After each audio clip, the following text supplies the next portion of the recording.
Hello. Kumusta? May adlaw ka natong tanan mga kaigsoon nga makasampyak. Here we go again, boy America. Duterte loyalist mag-ingon nga kung adunay nahidugmo tungod sa tumang kakapoy ug kaloy, ang imong mga pulong may magadasig kaniya sa pagtindog. So mga kasampyak, kung saan man kayo sa mundo, sana ay nasa mabuti kayong kalagayan at ang iyong buong pamilya. Mabuhay po tayong lahat.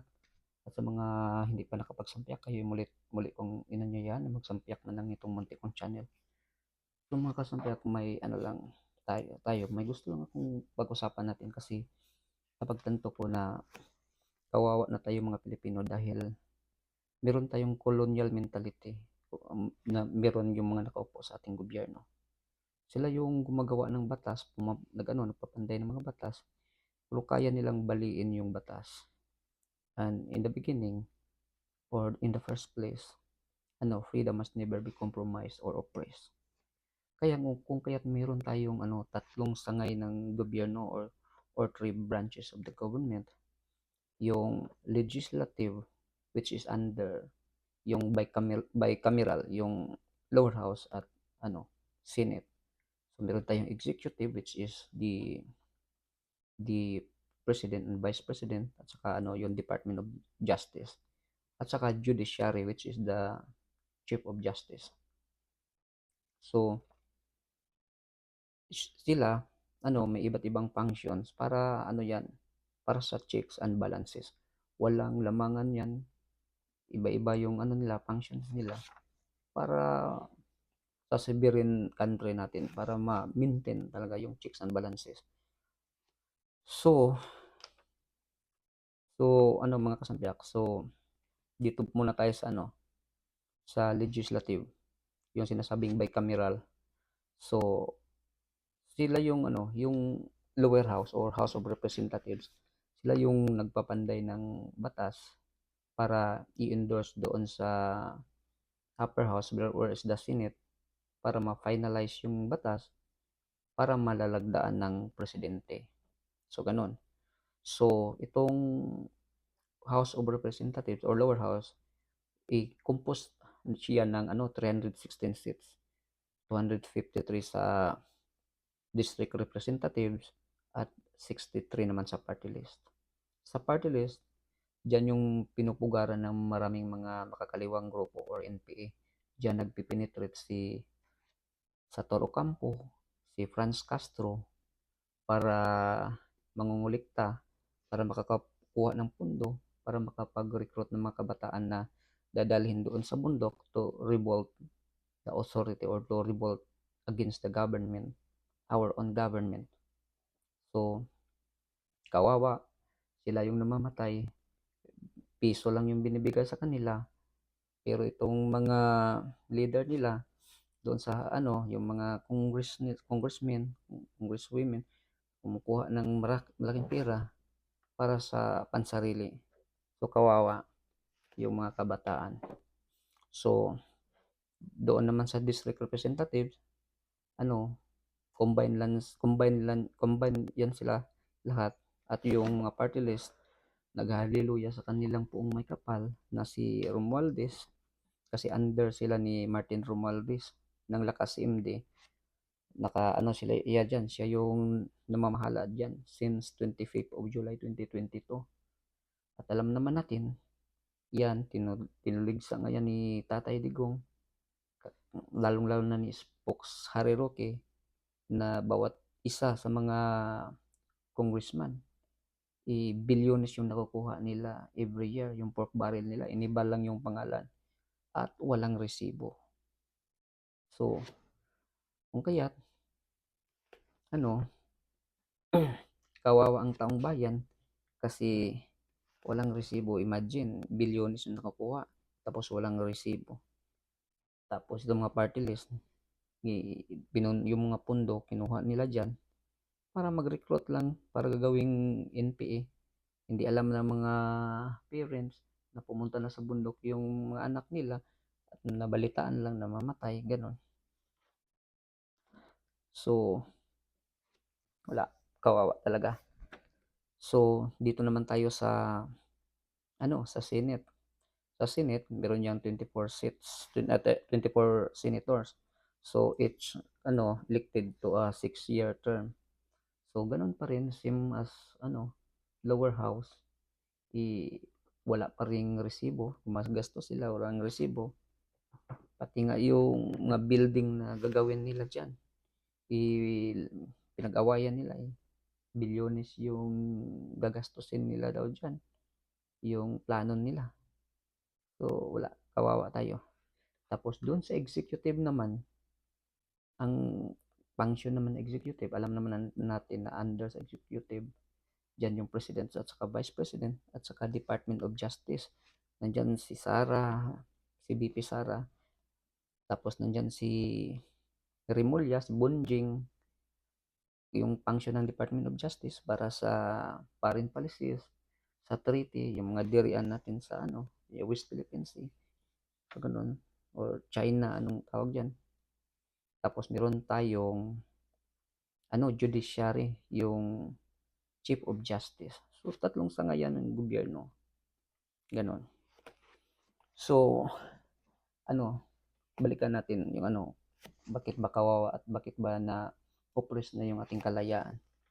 Kasi 'di ba sa mga maisog rally, pilit na ano, pinipigilan, hindi binibigyan ng permiso na makapag-rally.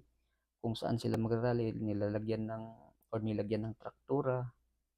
Tapos yung may mga nasuspindi dahil pinahintulutan itong maisog na magrarally. Balikan natin ito. Meron tayong the right of freedom to assembly. 1987 Philippine Constitution under Article 3 Section 4, yung tinatawag na Bill of Rights, sinasabi dito na no law shall be passed abridging the freedom of speech, of expression, or of the press, or the right of the people peaceably to assemble and petition the government for redress of grievances. So what is redress of grievances? Ito yung the act of seeking a resolution or remedy for complaints or injustices against the government. It can also refer to the right to petition the government for assistance or to make complaint without fear of punishment or retaliation. So ito, nalabag ito. Sa media, ganun din. Article, ano to, na-fall pa rin siya under 1987, ano, sa ano siya, Article 11 sa Bill of Rights, under Section 4 pa rin. So, ganun. Kasi tingnan nyo yung mga maiso. Tingnan nyo yung nagtatanong lang, yung isiminay, kinulong doon sa Kongreso. Tapos, simting pa rin doon sa Senate. May mga, ano sila, pinanyayahan na magpunta doon sa Senate para imbestigahan. Ano pa rin, kinokontempt. So, kung kaya kahit yung mga nakaupo sa gobyerno, yung mas lalo na yung may mga nakatagong kaso o nakahimbing kaso or may o ano, hindi na pilit magsasalita kasi pwedeng bubuhayin yung kaso mo. Pwede kang lagyan ng kaso. Ganun. Natatakot na kasi ito, na-oppress na talaga yung freedom natin eh. Wala na talaga tayong kapakanan. Parang yung dignity natin eh, tinatapakan eh. Parang bumalik na tayo sa ano, colonial era. So, bakit ba tayo bumabalik? So, balikan natin itong ano, colonial era natin. Noong 1521 to 1898, under tayo sa Spaniards, di ba? Spain colony. That was the span of like 377 years. So, noong 1898, Spanish-American War, nung natalo yung Spaniards, yung revolutionary leader natin na si Emilio Aguinaldo declared Independence Day. That was 12 of June 1898. So however, it was not recognized by the United States, and the islands were transferred to the United States by the Spain under the terms yung tinatawag nilang Treaty of Paris.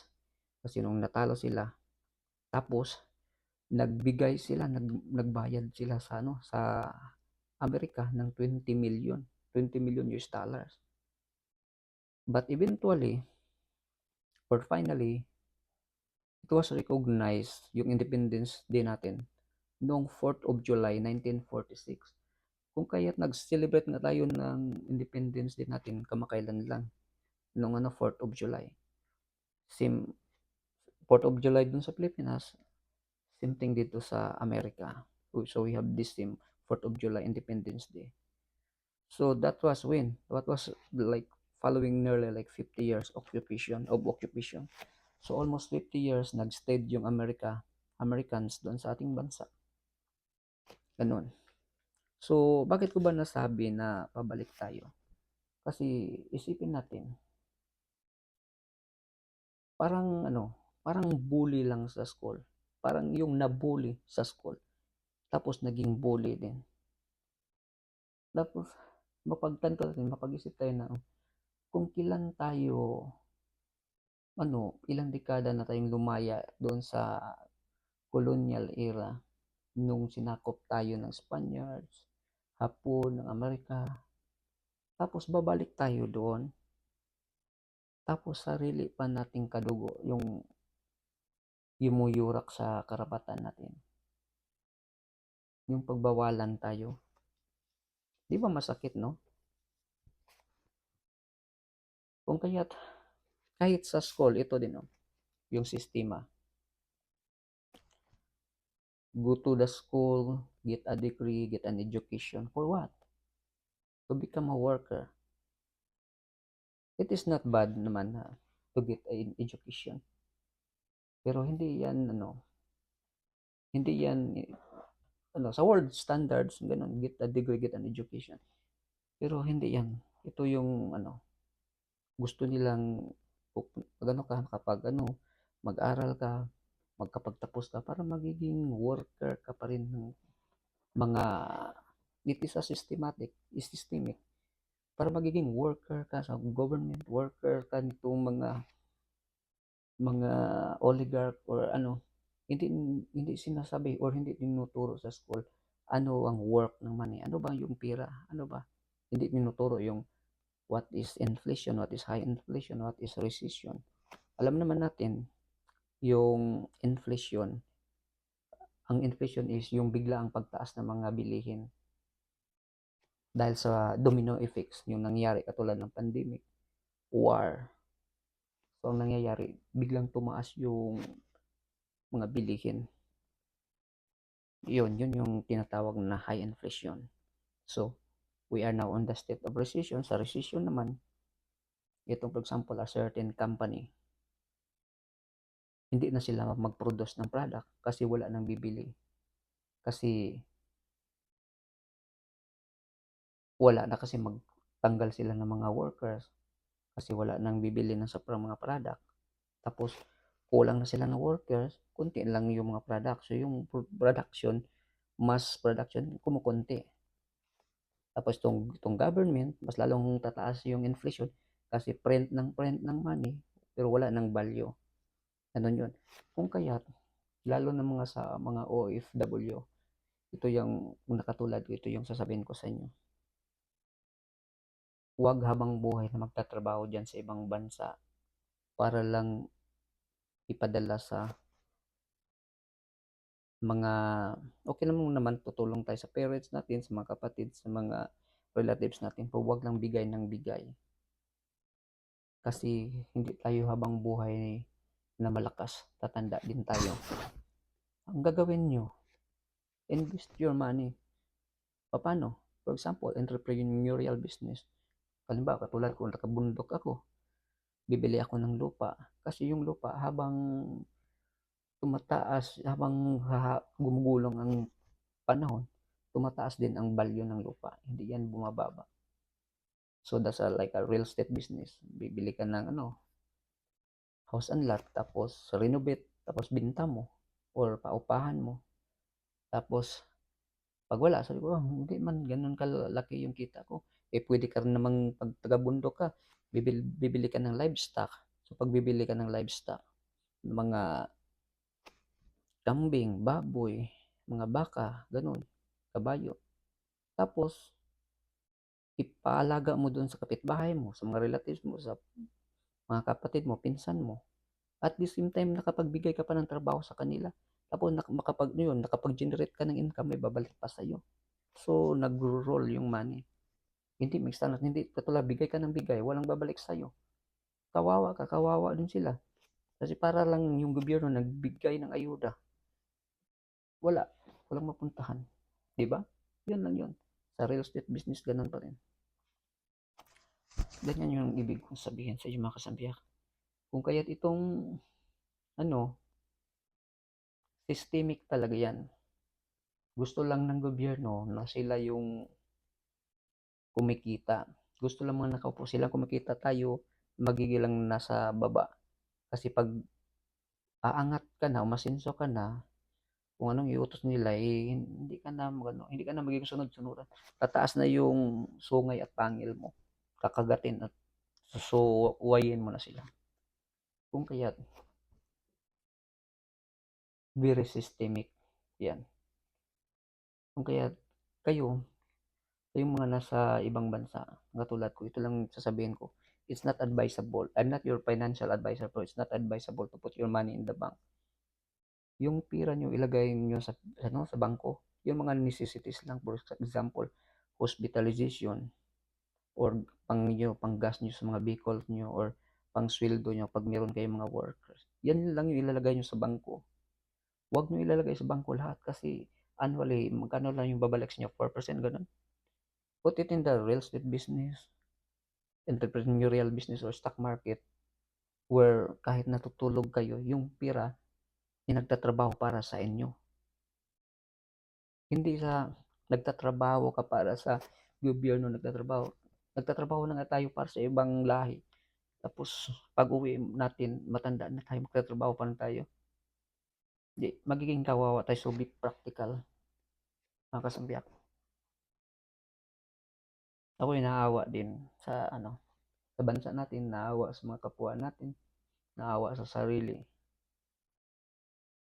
Kung kaya't lang, magmuni-muni, yung kapag basta, kung kaya ako, nagbablog ako naman ganito kasi nagsimula ito kay Tatay Digong nung umupo siya bilang presidente 2016. Sabi ko, ito yung totoong tao, itong totoo na mapipil mo talaga, yung parang tatay mo, maiyak kapag siya yung nag-speech na tago sa puso, yung totoong tao.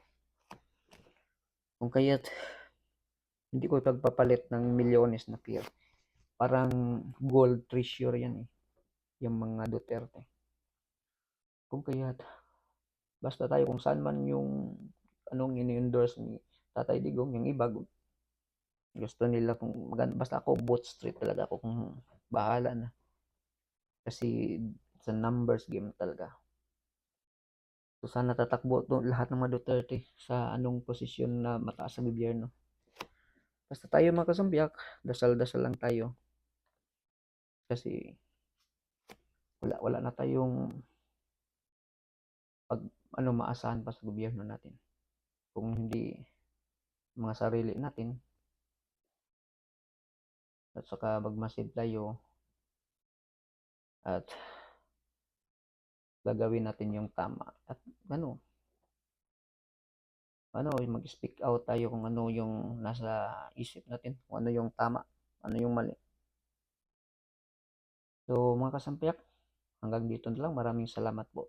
Mabuhay po tayong lahat. God bless.